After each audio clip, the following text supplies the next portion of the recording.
Switzerland کے اندر سے جو تصویریں ویڈیوز آ رہی ہیں اس کے اندر ایک خاص طبقہ جو کہ پاکستان میں ہمیشہ سے پایا جاتا ہے جس کو ہم چٹواری کہتے ہیں، وہ ذرا بڑے جشن منا رہا ہے، ناچ ناچ کے گھنگرو توڑ رہا ہے۔ دیکھیں میرا اس کے اوپر ایک اسپیسیفک پراپر سٹانس ہے کہ جو یہ ثالثی والے کام ہے نا، یہ ہیں سٹنٹ بازی ہے۔ اب دنیا کے اندر ایک جنگ ہوئی ایران اور امریکہ کے درمیان، ٹھیک ہے، اور اس خطے کے اندر پاکستان ویسے بھی امپورٹنٹ ہو جاتا ہے۔ کوئی بھی یہاں پہ لیڈر ہوتا اس نے یہی اسٹرگل کرنی تھی، یہی کوشش کرنی تھی، ٹھیک ہے۔ پچھلے 4 سالوں کے اندر ان دونوں کے یعنی ہمارے فیلڈ مارشل صاحب کے ہاتھ میں اور شہباز شریف کے ہاتھ میں دنیا کی کوئی چیز نہیں ہے عوام کو دکھانے کے لیے، اس لیے یہ ان کا چپڑاسی بھی ایک الگ جہاز میں جا رہا ہے، فیلڈ مارشل صاحب الگ جہاز میں جا رہے ہیں، شہباز شریف صاحب الگ جہاز میں جا رہے ہیں، محسن نقوی الگ جہاز میں جا رہے ہیں، یعنی سارے الگ الگ جہازوں میں اڑ کے سوئٹزرلینڈ پہنچے، کیونکہ انہوں نے یہ ان کی اپنی ذاتی بقا کی جنگ ہے۔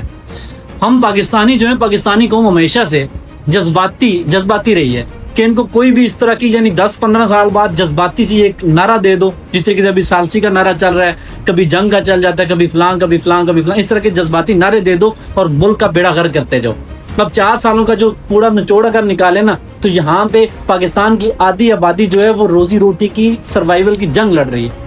ہمارے بلوچستان کے اندر آپ حالات چیک کر سکتے ہیں کہ کس طرح کے کشیدہ حالات ہیں۔ کشمیر کے جو انہوں نے ابھی حالات بنا دیے ہیں وہ آپ چیک کر سکتے ہیں، KPK کے اندر ٹیررزم دیکھ سکتے ہیں، اور پاکستان کے اندر جو غربت ہے یا جس طریقے سے مہنگائی ہے اس کی حالت آپ چیک کر سکتے ہیں۔ اس کے علاوہ کوئی اور پیرامیٹر دیکھیں، ڈائریکٹ انویسٹمنٹ کوئی بھی نہیں آ رہی، 1 روپیہ ہمارے ملک میں 4 سالوں میں نہیں لینڈ ہوا، نہ ہماری ایکسپورٹس بڑھ رہی ہیں، نہ اس کے اندر ان کا کوئی پلان ہے۔ اسی کے علاوہ ہمارے اوپر بار بار قرضے اور لیتے جا رہے ہیں،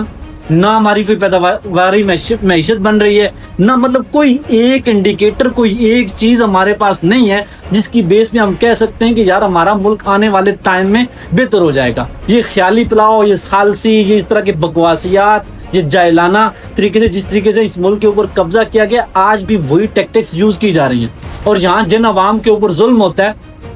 وہی عوام جو ہے ان جذباتی نعروں میں آ کے ناچ ناچ کے گھنگرو توڑ رہی ہوتی ہے، اور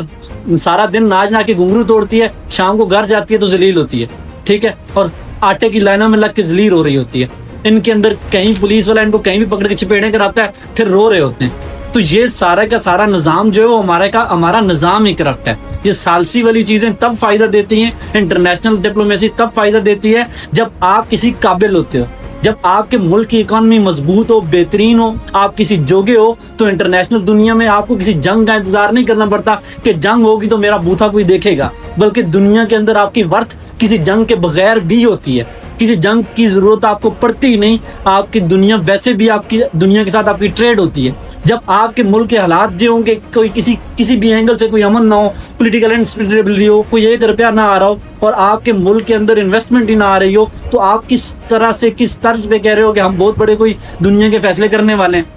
جذباتی نعروں سے نکل کے اپنے ملک کو اس قابل ہمیں بنانا چاہیے، تاکہ نہ تو ہمیں کسی جنگ کی ضرورت پڑے، نہ دنیا کی کسی اور چیز کی، بلکہ ہم اس قابل ہوں کہ ہماری دنیا کے ساتھ ویسے بھی بہترین ٹریڈ ہو، برابری کی سطح پہ ہمارے ریلیشن ہو۔ یہ وقتی کوئی 6